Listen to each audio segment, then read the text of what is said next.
मैं तुम जैसे लफंगों को ना अच्छी तरह से जानती हूँ और तुम जैसों के साथ यही होना चाहिए।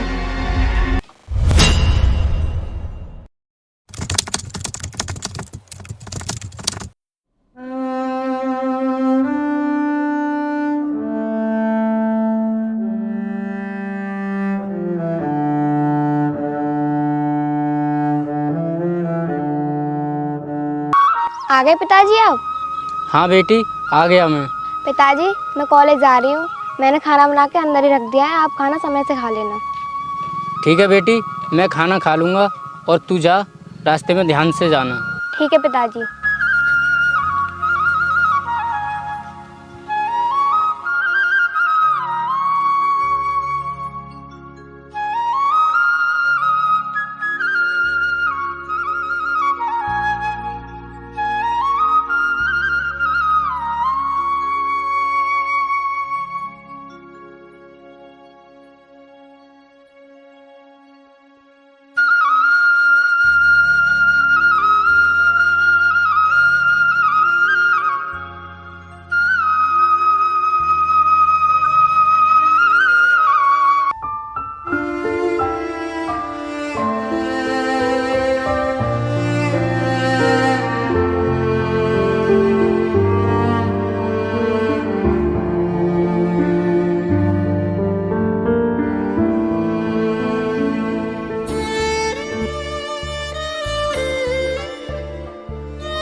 अरे यार, आज वो लड़की नहीं आई।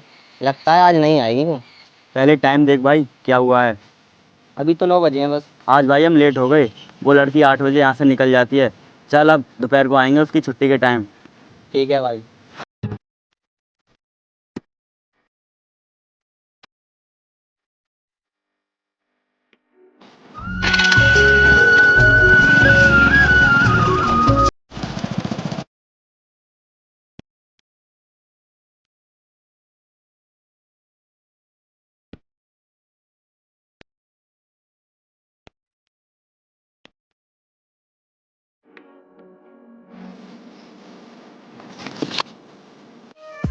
भाई 5 मिनट बाकी हैं अभी तो उस लड़की को आने में।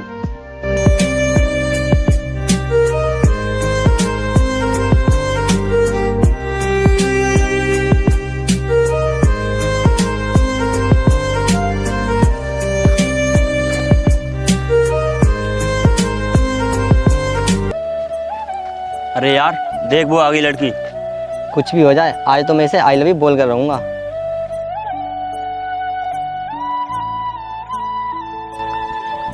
अरे मैडम, हम तुम्हारा कितने दिनों से इसी जगह पर इंतजार करते आ रहे हैं, लेकिन तुम हो कि हमारी तरफ देखती भी नहीं हो।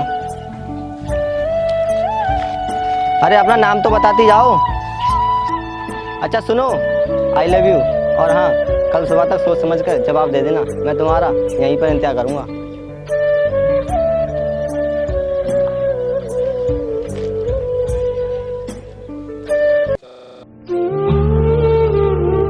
अच्छा सुनो, आई लव यू, और हाँ, कल सुबह तक सोच समझ कर जवाब दे देना, मैं तुम्हारा यहीं पर इंतजार करूंगा।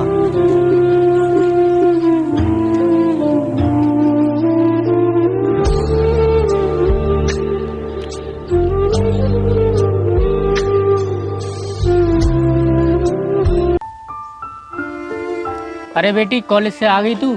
और कोई रास्ते में परेशानी तो नहीं हुई? क्या हुआ बेटी, आज इतनी तू उदास क्यों है? और रास्ते में कोई परेशानी हुई क्या? किसी ने कुछ कह दिया तुझसे? नहीं पिताजी, कोई परेशानी नहीं है, आप फालतू में चिंता कर रहे हैं। अच्छा ठीक है बेटी, तू खाना खा ले और मैं खेत में जा रहा हूँ।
पिताजी, पिताजी उठ जाओ अब, देखो कितना समय हो गया, आप अभी तक सो रहे हो। पिताजी, अरे पिताजी, आपको तो बहुत तेज बुखार है, चलो मैं आपको दवाई दिला के लाती हूँ।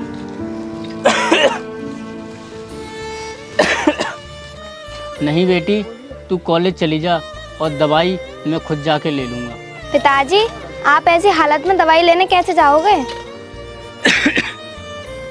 बेटी, दवाई तो मैं कैसे भी ले आऊँगा, और हाँ, तू कॉलेज चली जा, नहीं तो देर हो जाएगी तुझे। ठीक है पिताजी, अपना ख्याल रखना। ठीक है बेटी।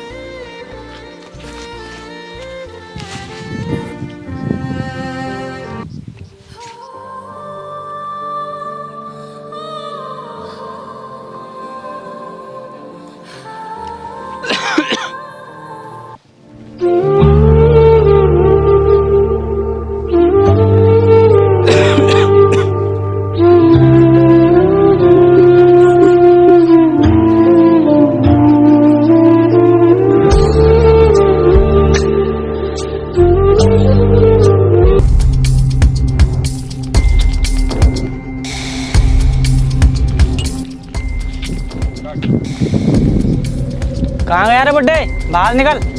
राजकुमार, जरा अंदर देखना बुड्ढा है भी या नहीं।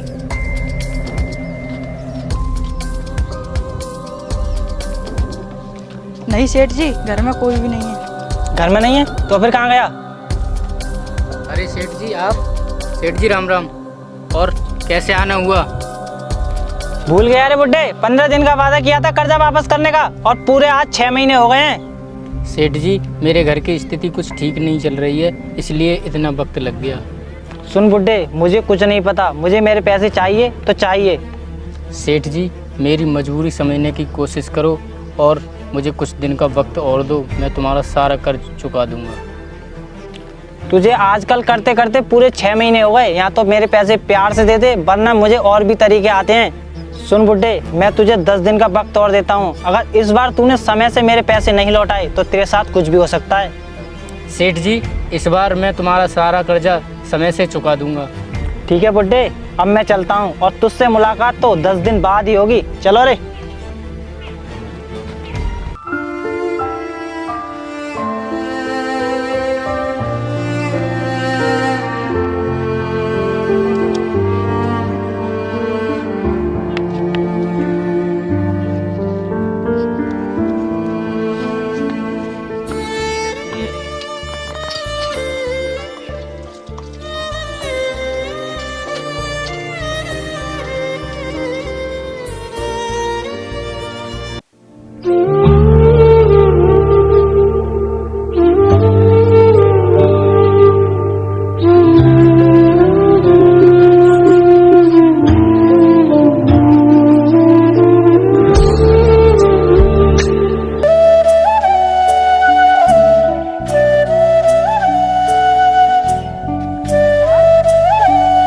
अरे भाई, देख वो लड़की आ रही है, आज देखते हैं क्या जवाब देती है। और मैडम, घर जाकर क्या सोचा? तुम्हारा जवाब हाँ समझूं या ना?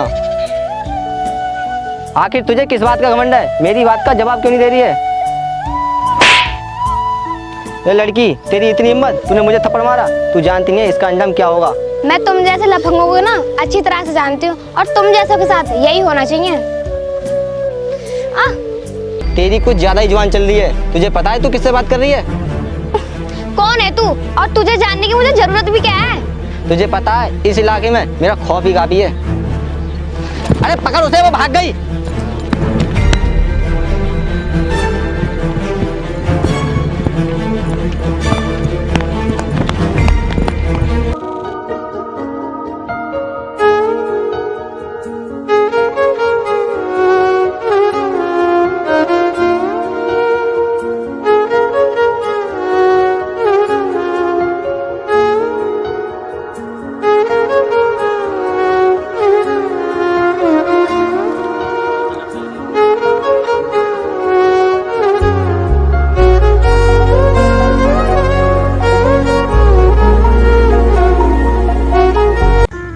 पिताजी, आप इतने परेशान क्यों हो? आप अभी तक अपनी दवाई लेके नहीं आए?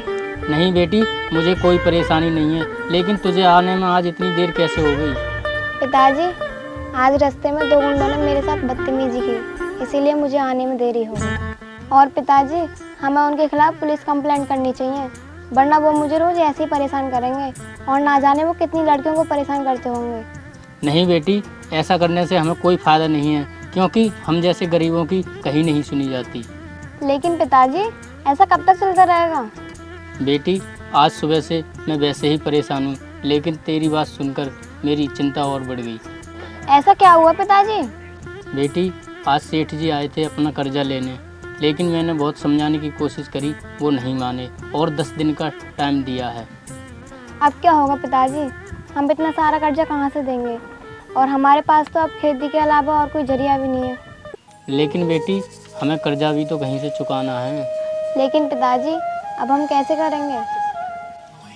और क्या करेंगे बेटी, अब तो हमें अपनी ज़मीन का आधा हिस्सा बेचने में ही भलाई है, जिससे सेठ जी का कर्ज भी उतर जाएगा और तू पढ़ने के लिए बाहर चली जाएगी। पिताजी, ज़मीन बेचकर ऐसा करना हमें सही रहेगा क्या? लेकिन बेटी, इसके अलावा हमारे पास और कोई रास्ता भी तो नहीं है। ठीक है पिताजी, जैसी आपकी मर्जी। अच्छा बेटी, तो तू अब खाना बना ले और मैं सेठ जी के पास जाकर ज़मीन की बात करके आता हूँ। ठीक है।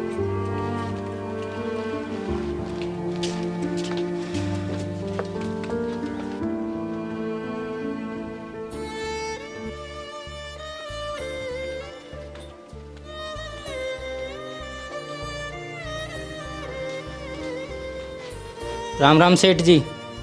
राम राम। और आज क्या हुआ बुड्ढे, आज तो तू घर तक ही आ गया। चल आजा, बैठ जा।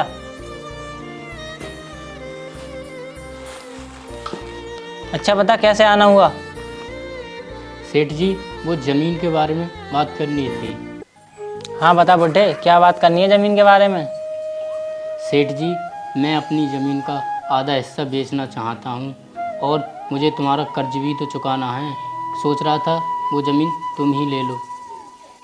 अच्छा, कितनी ज़मीन बेचेगा और कितने पैसे लेगा? सेठ जी, ज़मीन तो मैं 2 बीघा बेचूंगा और बात रही पैसों की, अपने पैसे काट कर बाकी मुझे दे देना। अच्छा, तो तू रुक, मैं अभी पैसे लेकर आता हूँ। ठीक है सेठ जी।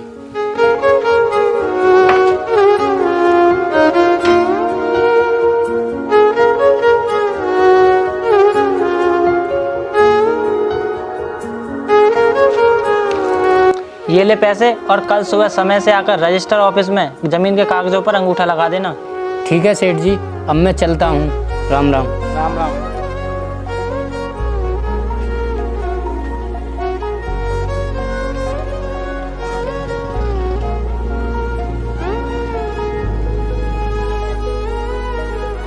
बेटी दिव्या, इधर आओ। जी पिताजी, आ गए आप? ये ले बेटी पैसे, संभाल के रख ले। अब हमारी ज़मीन का आधा हिस्सा बिक चुका है और तू कल शहर चली जाना पढ़ाई के लिए। ठीक है पिताजी। देख बेटी, अब मेरी सारी उम्मीदें तेरे ऊपर हैं और शहर जाकर मन लगाकर पढ़ाई करना और कुछ बड़ा कर दिखाना, इसी में मेरी खुशी है। ठीक है पिताजी, मैं मन लगाकर पढ़ाई करूँगी और एक न एक दिन आपका नाम रोशन ज़रूर करूँगी।